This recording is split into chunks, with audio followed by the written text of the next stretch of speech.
te había visto en mucho tiempo. Como todos están comiendo y yo no, yo me siento mal, entonces les voy a dar un ratito ahí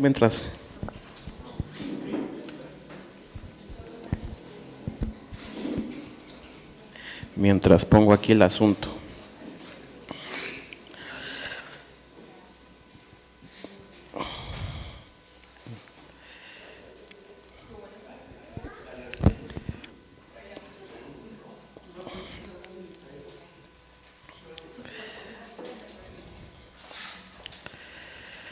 Bueno, ¿cómo están?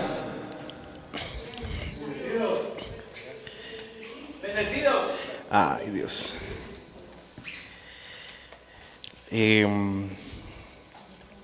Ay, sí, eso quería cabalmente, pero un traguito así. Que uno que es gordito sí quiere comer.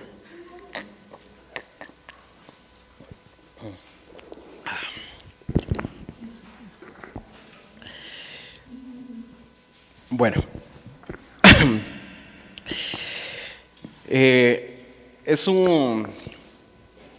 un gusto y es un honor poder a veces predicar. A veces cuando uno le toca estar aquí enfrente, se piensa que a veces uno es perfecto, no sé, es alguien que está más capacitado para poder hablar. Y la verdad cierto es que no. La verdad es que los que nos paramos aquí muchas veces somos, la palabra dice que Dios escoge lo más vil para Él glorificarse. Entonces, lo digo porque todo lo que yo pueda decir hoy, por favor, sepan que todo lo que voy a decir, antes que predicarles a ustedes, me lo va a predicar a mí, me lo va a predicar directamente a mí.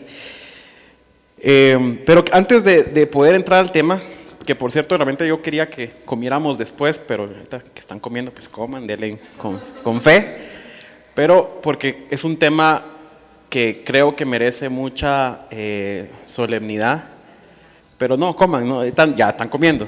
No me dio chance de poder decir que comiéramos después, pero creo que sí merece mucha solemnidad, mucho respeto, mucha reflexión. Y les pido que mientras comen y todo, yo sé que van a comer ahorita rápido porque ya se los dije, pero igual quiero que en este momento puedan tal vez de dejar las distracciones por un lado y enfocarse en eso, no porque yo esté predicando ni porque yo quiera el respeto, sino por el tema que vamos a tocar. Pero antes de tocar el tema, yo solo quisiera que tal vez dos personas me pudieran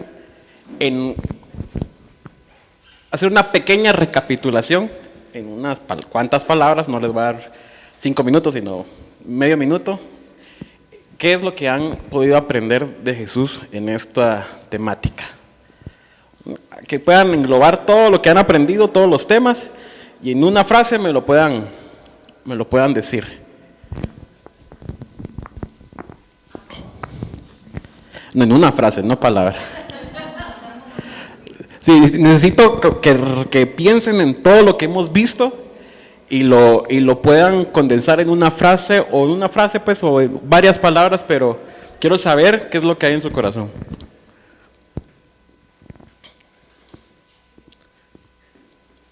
¿Qué es lo que han aprendido? ¿Cómo han visto?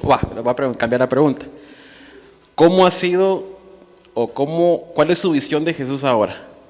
¿Han aprendido algo diferente de lo que nos han enseñado de que somos pequeños? Pero en una frase quiero escucharlos.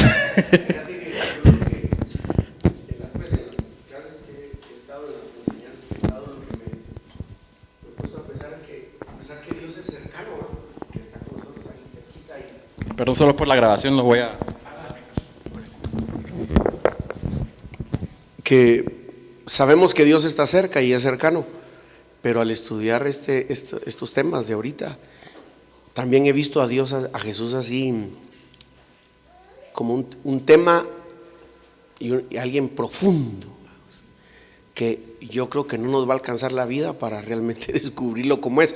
Eso, porque los que han predicado han dado como otras facetas de la vida de Jesús, pero como que más escarbar adentro quién es Jesús. Entonces, sino a saber que Dios es cercano, pero también lo he percibido así como que qué profundo, ¿eh?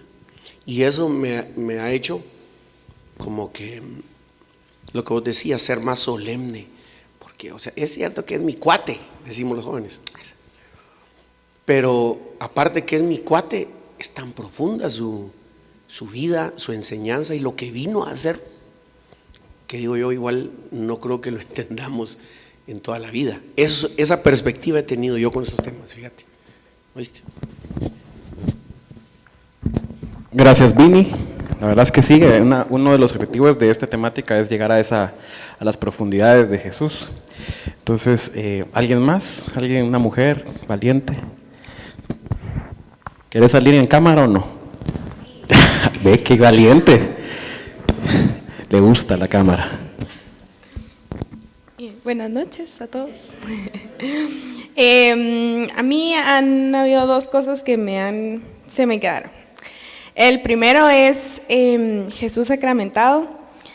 Justo Vini me compartió una experiencia hace 8, ¿verdad? Y poder, pues muchas veces uno, o en lo personal, ¿verdad?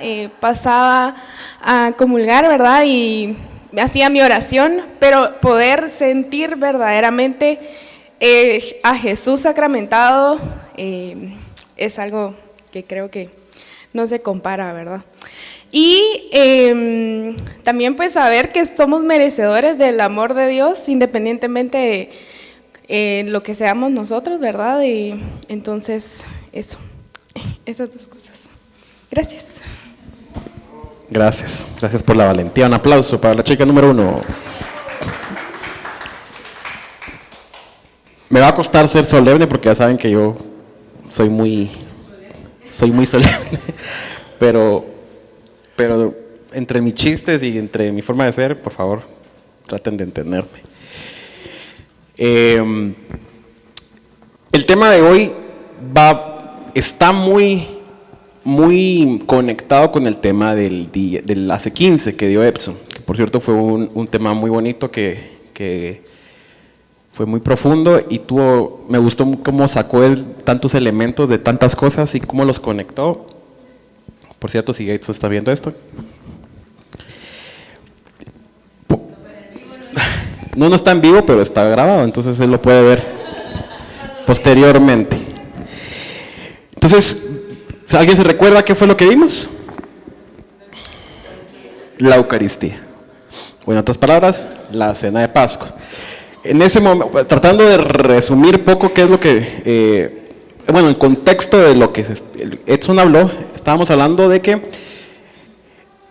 Jesús se reunió con sus discípulos, con sus 12 apóstoles, en una cena, que era la cena de Pascua. Era una temporada, era un tiempo donde el pueblo judío estaba pues en esa celebración que se conmemoraba, ¿alguien sabe? ¿Alguien recuerda? La Pascua, pero ¿qué era la Pascua? Amén. Se conmemoraba la liberación del pueblo de Israel de Egipto, ¿verdad? Y en esa Pascua habían pues diferentes celebraciones, ritos, prácticas que se hacían, y una de esas prácticas pues era la cena de Pascua, era la cena que se llevaba en familia y demás. Pero Jesús decide hacerlo con sus apóstoles y la hace toda la cena que hacían todas las familias, agregado pues con lo que él vino a instituir, que fue la misa. Por cierto, si alguien quiere investigar algo, pues ver cómo es la relación de la Eucaristía un poquito más detallada con lo que era la cena judía, les invito a que busquen en YouTube a un apologeta católico que se llama Frank Morera, y busquen Frank Morera la Eucaristía, y ahí les va a aparecer, y es una cosa impresionante de lo que puedan aprender de cómo es la relación de la cena judía, que hoy día se celebra todavía, con la Eucaristía. Se van a quedar así picaditos. Entonces estaban en esa cena, pero seguido a esa cena, o sea, la cena no terminó ahí, o el momento no terminó ahí. Y es ahí pues donde entra el tema. Y este tema pues yo le he puesto Getsemaní, la noche que cambió la historia. Cuando pensamos que fue la noche que cambió, todos me imagino que tienen un cierto conocimiento de esa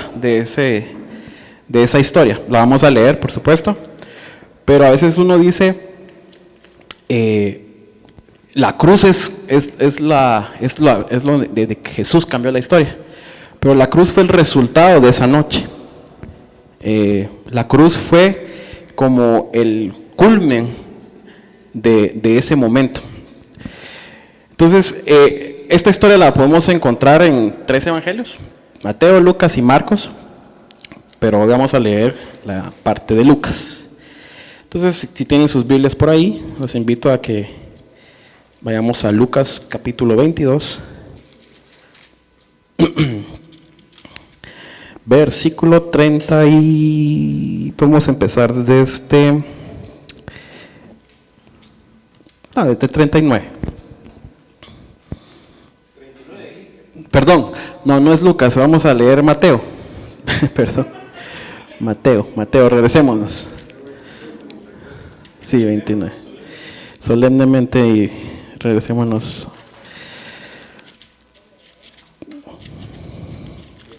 Ahorita les digo exactamente es capítulo 26. Y vamos a leer desde el versículo número 30. Lo voy a leer de corrido en este momento, así que si pueden seguir la lectura, excelente, y después vamos a ir entrando un poquito más a detalle. Dice así: y cuando hubieron cantando el himno, salieron al monte de los olivos. Entonces Jesús les dijo: todos vosotros os escandalizaréis de mí esta noche, porque escrito está: heriré al pastor y las ovejas del rebaño serán dispersadas. Pero después de que haya resucitado, iré delante de vosotros a Galilea. Respondiendo Pedro le dijo: aunque todos se escandalicen de ti, yo nunca me escandalizaré. Jesús les dijo: de cierto te digo que esta noche, antes que el gallo cante, me negarás 3 veces. Pedro le dijo: aunque me sea necesario morir, contigo no te negaré. Y todos los discípulos dijeron lo mismo. Entonces llegó Jesús con ellos a un lugar que se llamaba Getsemaní, y dijo a sus discípulos: sentaos aquí, entre tanto que voy allí y oro. Y tomando a Pedro y a los 2 hijos de Zebedeo, Santiago y Juan, comenzó a entristecerse y angustiarse en gran manera. Entonces Jesús les dijo: mi alma está muy triste, hasta la muerte. Quedaos aquí y velad conmigo. Yendo un poco adelante, se postró sobre su rostro, orando y diciendo: Padre mío, si es posible, pasa de mí esta copa, pero no sea como yo quiero, sino como tú. Vino luego a sus discípulos y los halló durmiendo, y dijo a Pedro: ¿así que no habéis podido velar conmigo 1 hora?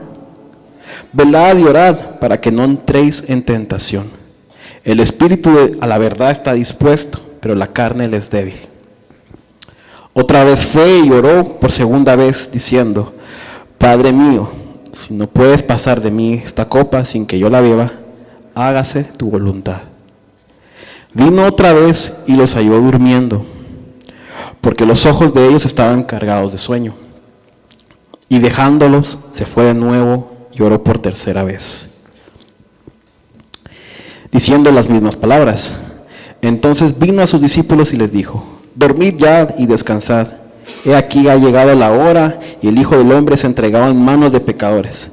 Levantaos, vamos, ved, se acerca el que me entrega. Palabra del Señor. Yo estoy seguro que todos sabíamos de esta historia y todos algún momento hemos dicho: Señor, si puedes apartar de mí esta copa, te lo agradecería mucho, pero que se haga tu voluntad. Todos lo hemos dicho, pero no todos, les puedo asegurar, hemos entrado a las profundidades de lo que Jesús estaba diciendo en ese momento.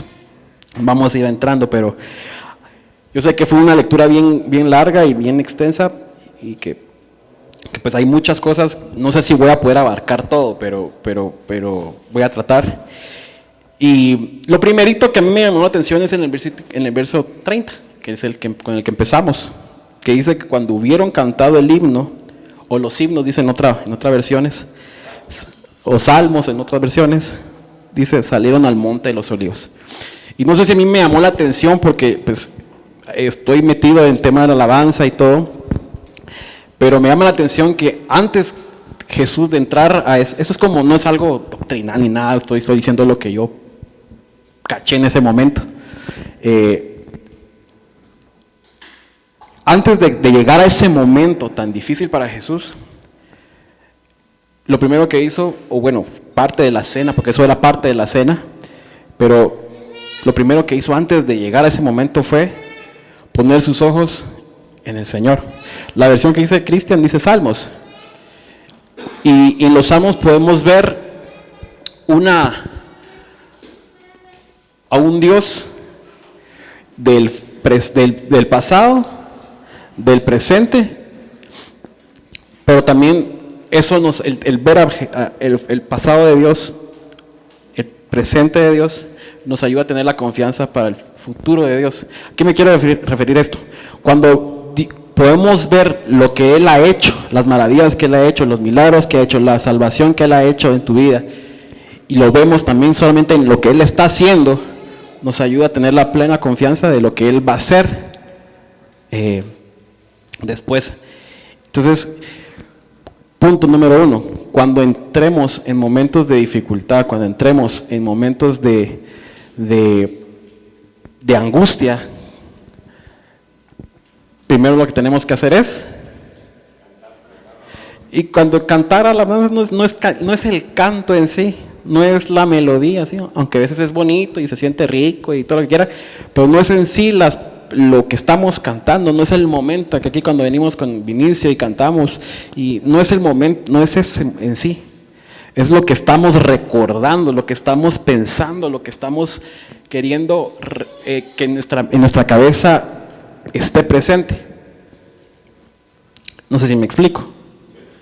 Entonces a mí me llamó mucho la atención eso porque de verdad cuando yo empecé a leer esta historia y empecé a entenderla y empecé a meterme más, yo dije, es cierto que Jesús primero necesitaba como recordar, porque no nos olvidemos que Jesús es completamente Dios, pero también completamente hombre.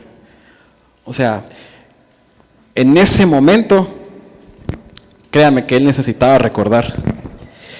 Pero después dice que iba con sus discípulos, salió con sus discípulos al Monte de los Olivos. Y en el Monte de los Olivos hay otras versiones que dice que tomó a Santiago, a Pedro y a Juan, y no se quedó con todos, solo fueron a los tres únicamente, no fue a todos los discípulos, aunque iban al monte, pero dice que después de que llegaron al monte o al lugar, se llevó a los tres un poquito más privado, un poquito más íntimo. Ahora, ¿por qué fue que solamente a ellos tres? A mí, seguramente eran los más cercanos a Él, posiblemente, quizás eran con los que convivía más. A veces pensamos que Jesús era como, no sé, a veces nos lo pintan en las películas, que a donde iba Él iba todo el mundo, iban todos los discípulos. Pero yo estoy viendo esta serie que se llama The Chosen y ellos lo pintan diferente.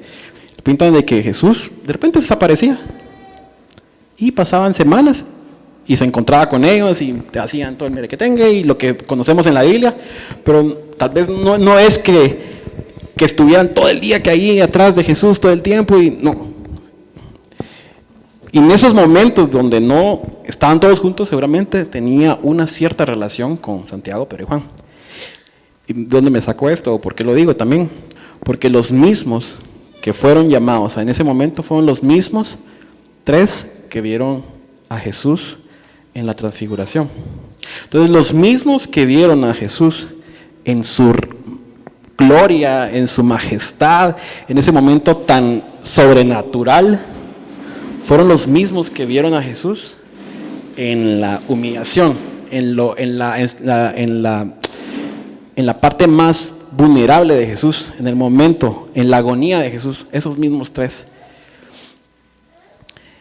Y esto a mí pues también me llama la atención.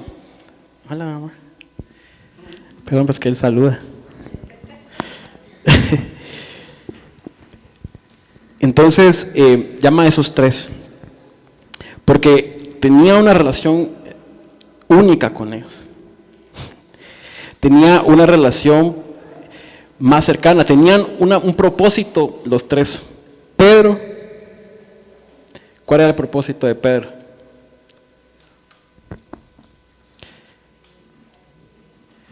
Pedro iba a ser el que le iba a dar las llaves de la iglesia. A Pedro iba a ser al que le dejó el legado, lo que él hizo en él.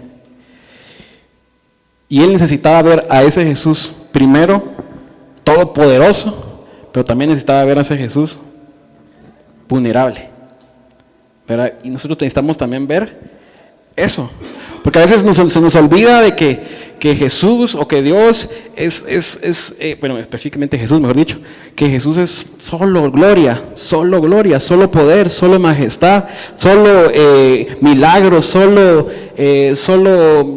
como que te viene con la varita mágica y ¡ping! Y ahí está.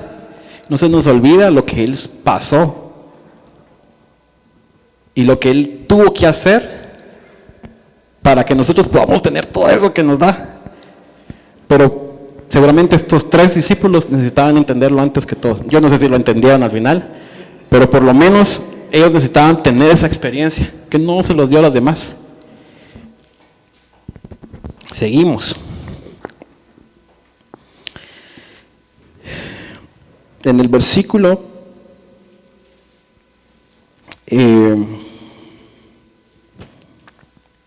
vamos a ver, dice en el versículo 38, perdón, en el versículo 37, y tomando a Pedro y a los dos hijos de Zebedeo comenzó a entristecerse y a angustiarse en gran manera.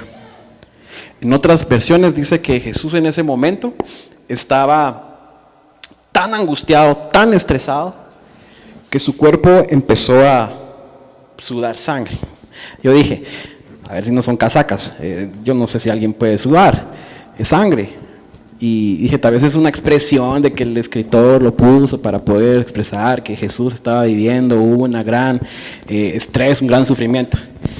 Y me puse a investigar y pues resulta que sí hay estudios en la que una persona puede sudar sangre.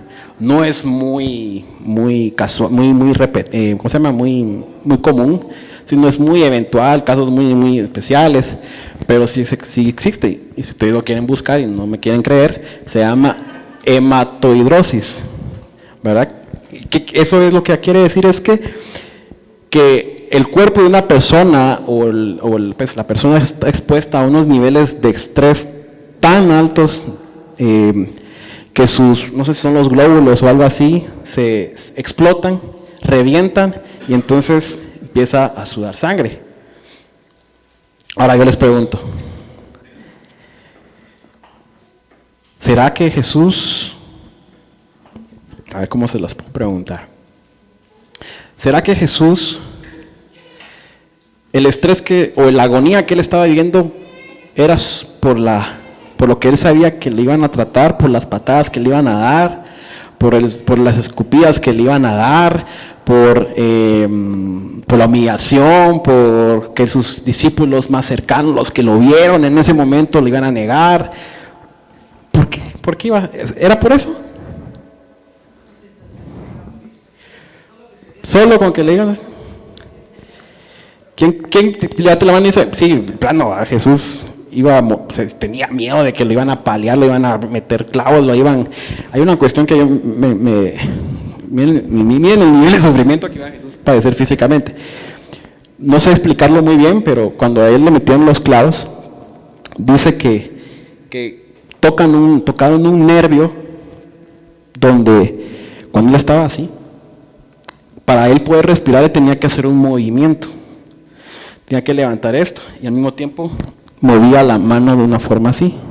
Y cada vez que él tenía que respirar, y por la posición en que estaba en la cruz, tocaba ese nervio. Y ese nervio es como cuando a alguien le tocan el nervio de la muela, que es un dolor. Imagínense estar tanto tiempo que Jesús quería respirar y hacía esto. Les pregunto, ¿Jesús tenía miedo y agonía por eso? Pregunto.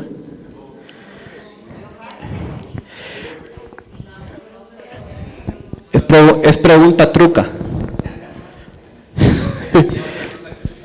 Bueno, pues en parte, pues, obvio, pues en parte iba a haber un dolor, pero yo no me creo que Jesús haya sido menos valiente que sus propios discípulos, porque los discípulos padecieron igual. Pero ¿cuál es la diferencia de los discípulos o de los mártires del primer siglo? Era que ellos iban felices a morir. Les iban a escupir, les iban a apedrear, les iban a clavar, unos murieron clavados, unos murieron apedrados, unos murieron, les volaron la cabeza. Les voy a creer que Jesús era menos valiente que ellos. No. Vamos a dejarlo ahí. Hola, quiero comentar algo. En el Monte de los Olivos, pues había un monte, ¿verdad? Fuera, si no estoy mal, estaba fuera donde estaba el templo de Jerusalén, y estaba el monte, y abajo del monte había un huerto, que era el huerto de Getsemaní, si no mal recuerdo, algo así. Y en ese huerto, pues, habían cosechas de olivo. Entonces, ¿cómo era el proceso para la gente ir a cosechar su olivo? Era que iban al monte, sacaban todo el fruto que había de los olivos, lo agarraban y lo bajaban a un lugar donde estaba preparado para que ellos pudieran procesar el olivo. No sé si es igual que la aceituna, no sé, ¿alguien sabe? Sí. ¿Sí? Bueno, agarraban y lo llevan a ese lugar. Ahora, volviendo a lo que estábamos hablando, pues Jesús sí tenía, obviamente me imagino, era hombre, necesitaba ser hombre para hacer lo que hizo. Y sí, seguramente tenía un temor por lo que iba a padecer físicamente. Pero eso no era lo que realmente a él le daba terror, le daba una angustia. No fue lo que a él lo hizo angustiarse y sentirse que se iba a morir. No fue eso. Eso para él era como, bueno, o sea, me toca pasarlo y pues ni modo. O sea, yo creo que después de varios golpes ya los demás ya ni se sentían, pues. ¿Ah? Me imagino, pues ya uno está curado. Entonces, ¿qué era? ¿Qué se imaginan ustedes? Por ahí va. Pero es la copa que tenía que tomar. La copa pues tendrá varios significados y en la cena pues de Pascua había un significado y que tiene relación con pero lean, escuchen lo que les voy a leer. Dice, la copa o el cáliz es una imagen que en el Antiguo Testamento se refiere al juicio de Dios. Los malvados tendrían que tomar de ella. ¿Quiénes son los malvados? Nosotros. Tendrían que tomar de ella en castigo por sus pecados. Pero Jesús ha venido a tomar esta copa en favor de toda la humanidad. Ha venido a ser bautizado, es decir, a meterse o sumergirse en los sufrimientos que hemos merecido por nuestros pecados. Entonces, ¿qué era lo que le temía a Dios? ¿Temía a Jesús? Llevar la carga, era el tener que tomar ese trago. Ahora, llevar la carga puede ser fácil, porque pues uno se pone una mochila con piedras y la traslada de un lado a otro. ¿Verdad? Eso es llevar una carga. Pero Jesús no llevó la carga. Él asumió nuestros pecados. Él asumió los sufrimientos. No, él sí asumió lo que nos tocaba pagar a nosotros. Él era Dios, ¿cierto? Él sabía, es omnisciente y sabía qué es lo que iba a haber en el futuro, qué es lo que iba a pasar. ¿Verdad? Entonces cuando Él no llevó la carga, Él asume la carga, Él se hace pecado, Él se hace el pecador, cada vez que en ese momento Él estaba postrado llorando, Él estaba viendo no solo los pecados de los del pasado ni los del presente, sino estaba viendo todos los pecados del mundo. Y cada vez que alguien pecaba, un violador estaba violando a alguien, Él estaba viendo esa escena. Y Él no solo estaba viendo, Él se miraba a Él como que Él estaba haciendo el pecado. No sé si ven esa imagen. Yo sé que es fea y es dramática, pero esa es la realidad. Cada vez que nosotros, no sé, o cada vez que un asesino estaba quitando de la vida a alguien, Él estaba viendo que Él era Él el que le estaba quitando la vida.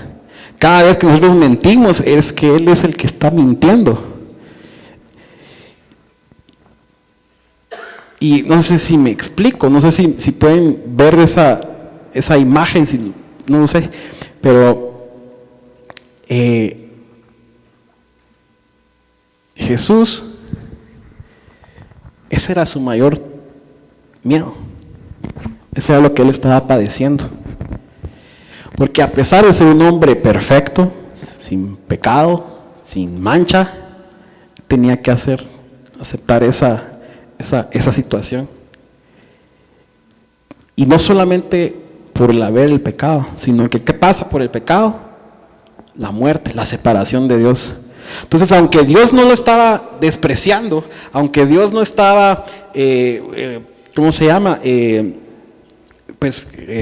Condenándolo a Él tenía que estar lejos de Él. Y por eso Él dice, ya en la cruz dice, Padre, ¿por qué me has abandonado? Porque Dios no podía estar en ese pecado. Y esa separación, el no estar cerca de Dios, el no poder tener esa intimidad con Él, esa comunión con Él, lo estaba matando, lo estaba haciendo pedazos. Ahora les pregunto, ¿es válido lo que Jesús estaba pidiéndole al Padre? ¿Es válido que siendo hombre, porque que nunca dejó de ser hombre, entrar esa duda? O sea, yo no sé si alguien podría, un hombre como nosotros pudiera llevar eso. Yo no sé si alguien podría. Y saben, hay un texto en Hebreos, no me recuerdo si es 11, capítulo 11, bueno, búsquenlo. Y ahí sí. Es un texto bien raro, pero es interesante. Dice que, lo voy a tratar de hacerlo historia, pero que no me recuerdo qué dice exactamente, pero tratando de hacerlo historia, es una conversación con Dios Padre, con Jesús, que Jesús le dice, Señor, yo sé que tengo que ir, que tiene que haber un cuerpo, que tiene que haber un hombre, alguien que se sacrifique por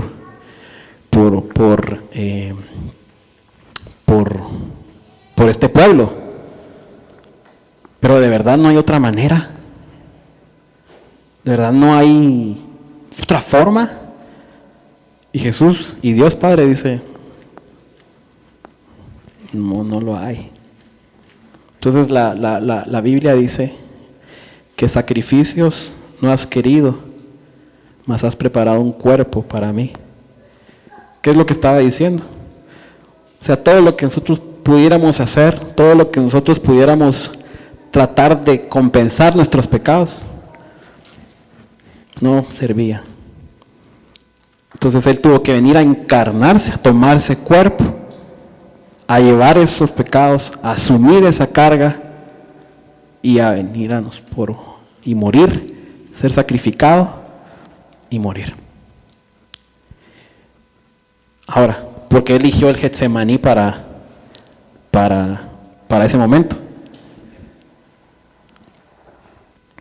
Pues hay una razón que tiene que ver con los árboles del olivo, que árboles del olivo, pues son árboles que pueden durar miles de años y no se mueren.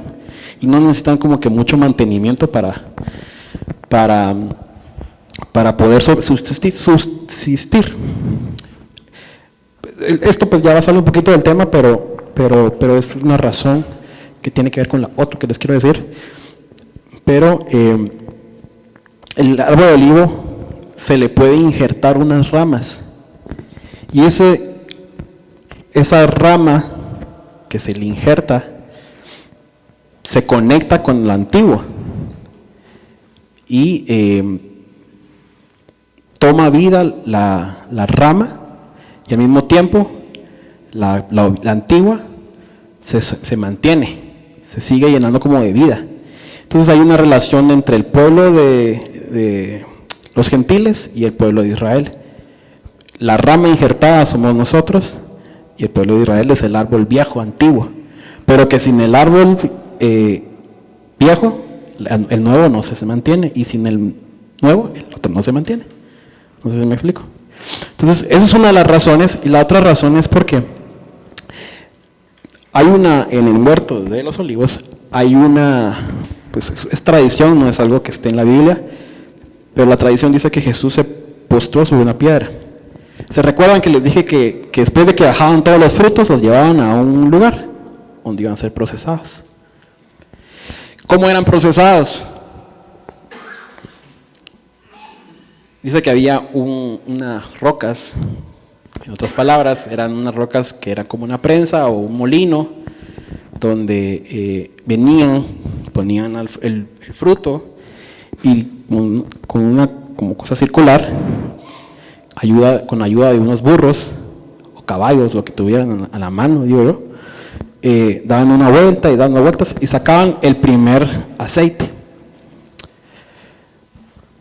Pero ese aceite tal vez no era tan bueno al principio, entonces no podían hacer mucho, tenían que pasar otra vez y sacaban la otra parte del aceite. Ese aceite ya iba agarrando mejor calidad. Llegaban otra vez las vueltas, hasta que trituraban la semilla del olivo, y el aceite que sacaba de esa última molienda, digamos, o molida, no sé cómo se dice, se usaba ya para jabones, que para perfumes, que para comida, que etcétera. Pero tenían que llegar al punto más extremo, al punto más de quebrantamiento de la semilla, para poder sacar lo mejor. Entonces Jesús hizo eso. En ese momento Jesús, postrado, llorando, lo que estaba sucediendo es que estaba siendo triturado, estaba siendo exprimido, destrozado. De verdad que yo no quiero que este tema sea como algo dramático, pero es que no hay otra forma de poder expresarlo. Y por eso les decía que es como, para mí era como bien importante que fuéramos como respetuosos, porque es como cuando uno va, ¿qué es? En la misa del día viernes, sábado, que cuando dicen Jesús expiró, uno se postra. Pues esa actitud es la que necesitamos tener nosotros al recordar este momento, porque Jesús no solo fue, ay, qué pobrecito, que la humanidad, que sí que tenía miedo, no, él estaba siendo destrozado por dentro. Él estaba siendo y no destrozado por llorón, sino destrozado por nosotros, destrozado por cada vez que vamos y pecamos, y cada vez que pecamos y todavía pecado con, ¿cómo se llama? Pecado con, no, era parte de la residencia con, me fue la parte premeditado, ayúdenme, todo lo que están diciendo está bien, con, no, pues no quiero decir la mala palabra, a ver mi amor, decime. No. ¿Cuál es la palabra correcta? Con cinismo. Pecamos con cinismo. Pecamos cada vez que estemos haciendo eso, muchachos. Pensemos en lo que Jesús estaba haciendo en ese momento. Si eso no nos ayuda a echarnos para atrás de la tentación, no sé qué más nos va a ayudar.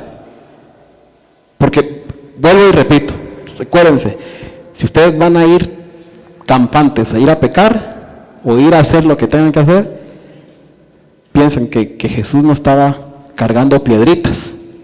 Jesús estaba él haciéndose como el pecado. Yo repito otra vez, como dije al inicio, me estoy echando a mí las piedras. Porque yo soy, a veces, si ustedes estuvieran en mi cabeza 24 horas, se asustarían. ¿Verdad? De verdad. Sigamos.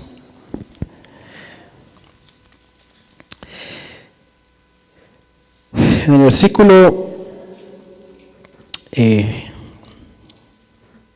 vamos al versículo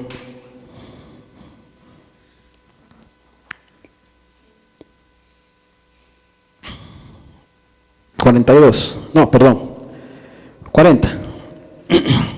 Luego que hizo la oración, la primera vez que hizo la oración de Padre mío, si es posible, aparta de mí esta copa, pero no sea como yo quiero, sino como tú. Dice, vino luego a sus discípulos y los halló durmiendo. Y dijo a Pedro, ¿así que no habéis podido velar conmigo una hora? O sea, yo esto, lo que hago, lo que pienso es, ellos estaban viendo esa escena, estaban viendo a Jesús en su situación más baja posible. Y ellos se duermen. Les había confiado estar con ellos. Les había dado el privilegio de ver eso, no porque fuera una escena bonita, sino porque ellos tenían un propósito. Y se duermen. Pues, ¿qué creen? Nosotros también nos dormimos. Estamos viendo lo que Jesús hizo. Estoy seguro que posiblemente más de alguno hoy escuchó esto y va a ir a pecar. Se van a ir a dormir. Nos vamos a ir a dormir, me incluyo yo. Y Jesús, como es buena onda, dijo, bueno, oren, mucha, no sean mala onda, oren. Y Jesús vuelve a repetir la siguiente oración, la misma oración que diga. Y dice que en otros evangelios que ángeles llegaban a consolarlo. ¿Qué le habrán dicho los ángeles? El ángel, o no sé si fueron ángeles o ángeles. ¿Qué le habrán dicho? Porque era que Jesús necesitaba ser consolado. Primero porque los otros 3 babosos no estaban dormidos. Entonces dijera, no pueden ni esto, mejor le envío a alguien que le ayude. ¿Qué creen? ¿Qué se imaginan ustedes que el ángel le estaba diciendo?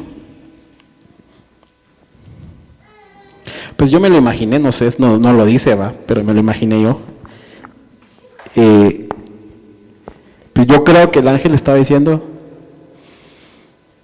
no te olvides por quién estás haciendo eso. No te olvides el valor que tiene la persona. No te olvides por quién estás pagando. No te olvides el propósito eterno que tiene. Y yo digo que Jesús haber dicho así como, sí va. Y seguí llorando. Y ahí Jesús nos muestra algo. Cuando queremos salir de algún lugar, ¿qué hay que hacer? Orar. Orar. Pero no solo orar como a veces uno ora como les decía, ay Señor, quita esto de mí, pero si no es tu voluntad, pues que no sea, pero no. Uno tiene que ser como Jesús, que estuvo tirado y ser, a mí me encanta la palabra vulnerable, ser vulnerable, ser honesto, ser transparente, que no hayan barreras, porque al final Jesús sabe todo, hasta lo más profundo, hasta lo que vos no sabes, Él lo sabe. Si tratamos de ocultar aquello que no nos gusta de nosotros y nos da pena y nos da vergüenza, ¿para qué se lo esconden? ¿Para qué lo escondemos? Si Jesús lo sabe.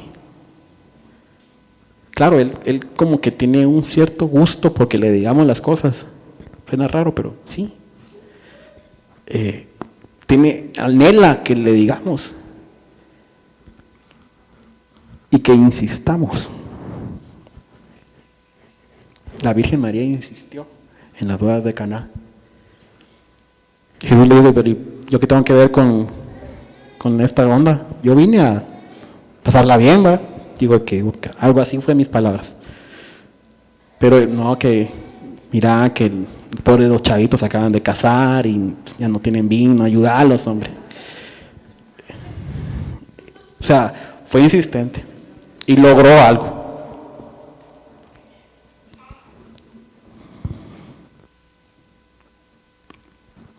Entonces, recordemos siempre para que no nos quedemos dormidos, muchachos. No podemos seguir dormidos. Porque estar dormidos es sinónimo en la Biblia de muerte, de estar muertos. Yo no quiero estar muerto. Y no quiero que por mi muerte mi hijo esté muerto. Mi esposa esté muerta.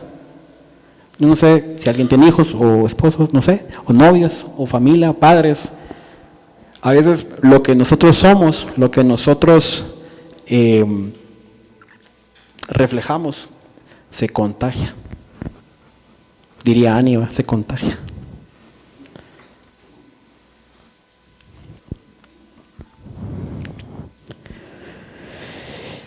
Al final de todo ese sufrimiento, al final de toda esa trituración, salió un aceite. Y ese aceite es el Espíritu Santo. O sea, toda situación difícil, toda prueba, todo proceso en el que Jesús o Dios nos mete, tiene un aceite. Obvio, puede ser que solo dejemos que pase el primer proceso, como les decía, y salga un aceite de mala calidad. Pero si nosotros tomamos esa prueba como Jesús lo tomó, que a pesar de lo que él estaba llevando, dijo: Señor, aquí estoy, para lo que tú me mandaste. Y con esa apertura, yo les prometo que el aceite que ustedes van a sacar, o vamos a sacar, va a ser aceite de mejor calidad. Lo que Jesús prometió fue que estaría el Espíritu Santo con nosotros el resto de la vida, el resto hasta que nos muramos.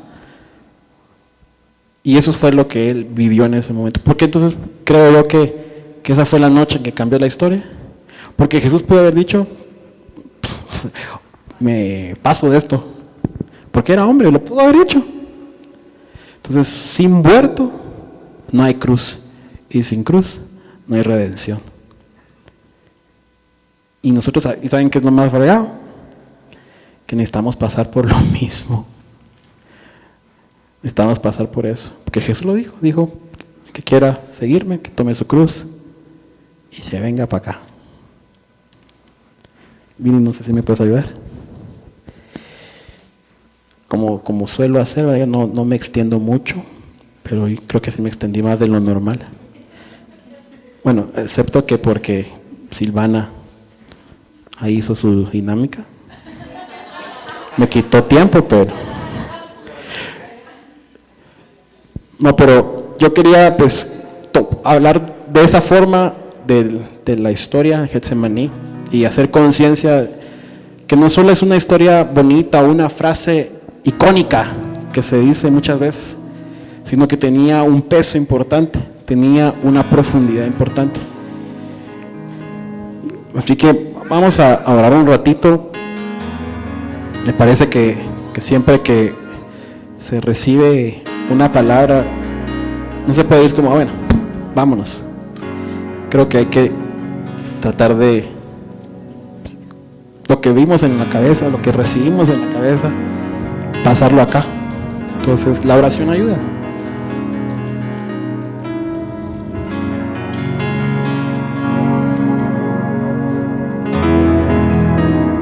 Cierren sus ojos.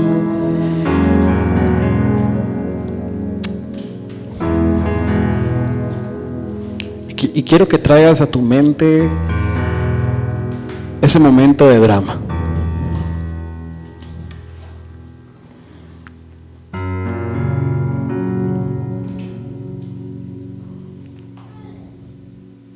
Ese momento en el que Jesús no tenía que estar ahí.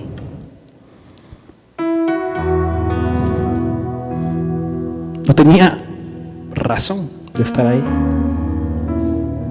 Él estaba cómodamente en su reino, plácidamente en su reino.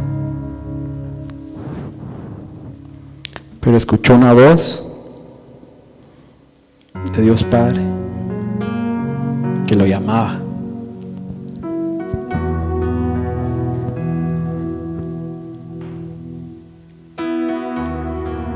Y no importó lo que tenía que suceder.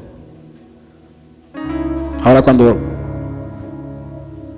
les digan que Jesús padeció, no solo se enfoquen en la pasión, que si bien es cierto, fue algo difícil.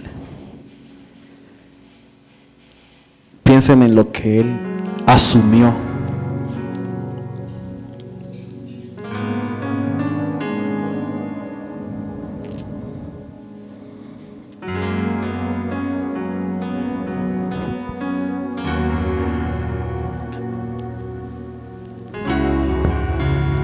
Gracias, Señor. Bendito sea, Señor.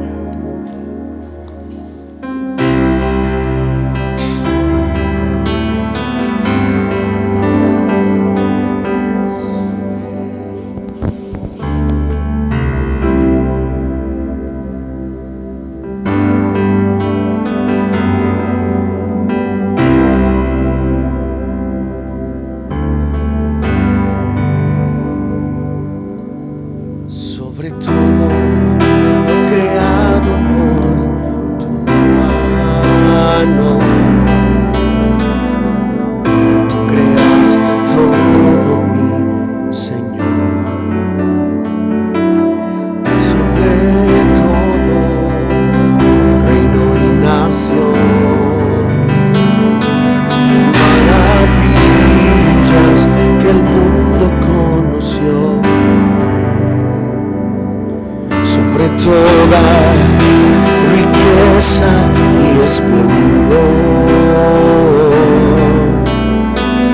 nada se compara a ti, mi Dios. En la cruz moriste por amor,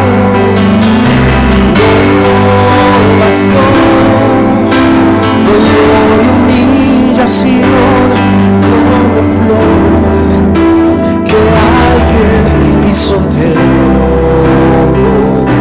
Llegaste tú y fue por mí, por amor. En la cruz moriste por amor, no bastó dolor y humillación como flor que alguien pisoteó. Llegaste tú y fue por mí, por amor. Señor, no había necesidad, no había motivo para que tú pagaras esto.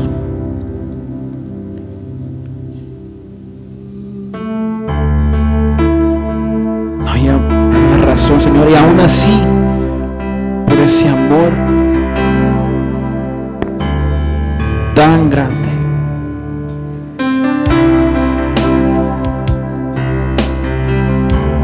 tan poderoso, Señor, bajaste y asumiste lo que a mí me tocaba. Asumiste el castigo, Señor, de mis pecados, el dolor, el sufrimiento que yo iba a padecer, Señor. Tú lo llevaste.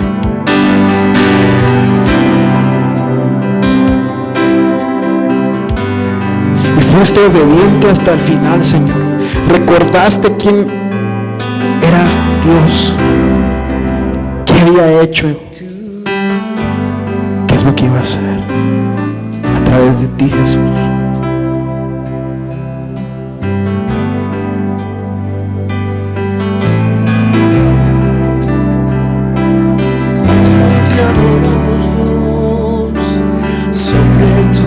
Y no solo te conformaste con ir y morir, Señor, sino que aún en medio del sufrimiento, de la trituración,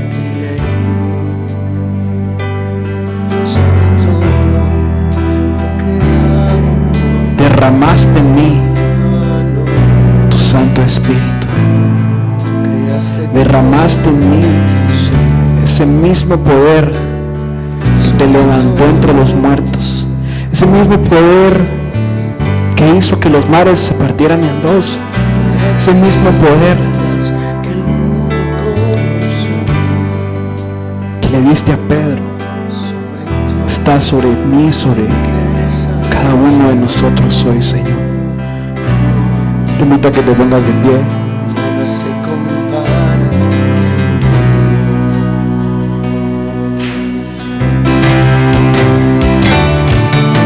Si es posible para ti levantar tus manos y decirle: Señor, gracias, porque aunque yo no lo merecía, no escatimaste ni una gota de tu sangre por mí. Y aún así, Señor, no te bastó salvarme, sino quisiste dejarme tu Espíritu Santo, Señor. Derramaste tu unción sobre mí, Señor. No para que me quedara callado, Señor, no para que pudiera quedarme y recibir solamente yo, Señor, sino para extenderlo, para abrir mis alas, Señor, para proclamar tu nombre. Señor, ya no quiero estar dormido, ya no quiero estar como Pedro dormido, Señor. Quiero estar vivo, despierto, tomando el papel que tú me has dado.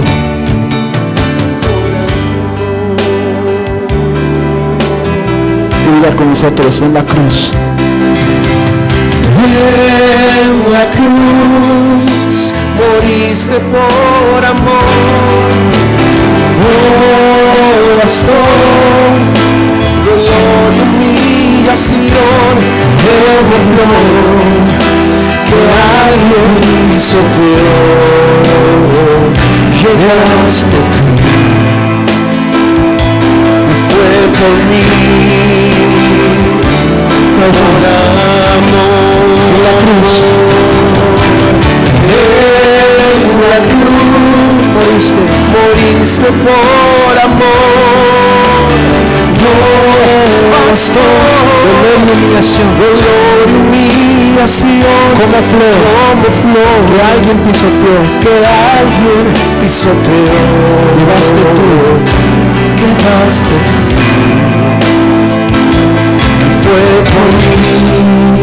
fue por mí, Señor, por amor, porque me amaste tanto, que no quisiste que yo me quedara en esta situación, Señor. No quisiste que yo muriera en mis pecados, que yo muriera en mis maldades. Me diste la oportunidad de entrar libremente al trono de la gracia. Y te pido, Señor, en el nombre de Jesús, que esa misericordia, esa gracia que fue derramada, yo sepa valorarla, Señor.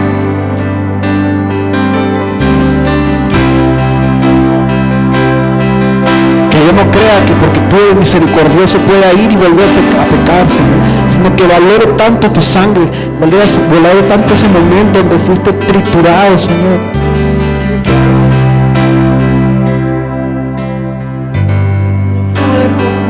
Que yo pueda decirle que no a la tentación, Señor.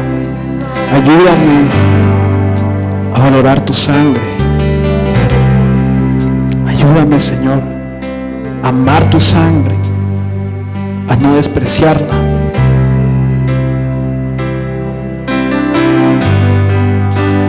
Te pedimos, Señor, que en el nombre de Jesús tú derrames tu Espíritu Santo en este lugar, que llene los corazones, Señor,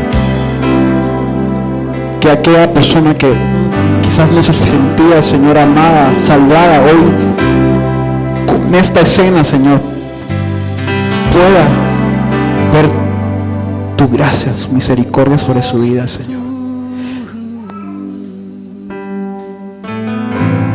Que aquella persona, Señor, que se siente enferma o que está enferma, Señor, pueda recordar que por tus llagas ha sido sanada, Señor, ha sido sanado. Señor, si hay alguien que está dormido,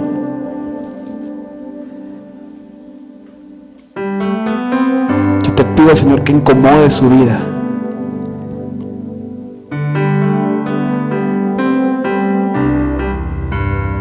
Incomódala, Señor.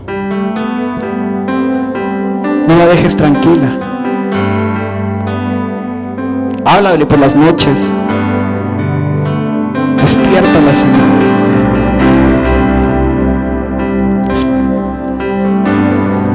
Que tu presencia sea fuerte en su vida. Y tenga esa necesidad ferviente de buscarte. Esa necesidad ferviente de buscar tu rostro, Señor. Porque ese es el mejor acto de agradecimiento por lo que tú hiciste, Señor. Gracias te damos. Damos toda la gloria, Señor. Te bendecimos. Te pedimos que te quedes, Señor, dentro de nosotros. No que no nos visites, Señor. No que vengas a ser un huésped, sino que vengas a vivir aquí. Tomes control de todo, gobiernes todo lo que hay dentro de mí. No seas un huésped más. Sé todo en mí, Señor. Gracias, Padre. En el nombre de Jesús. Amén. Feliz noche.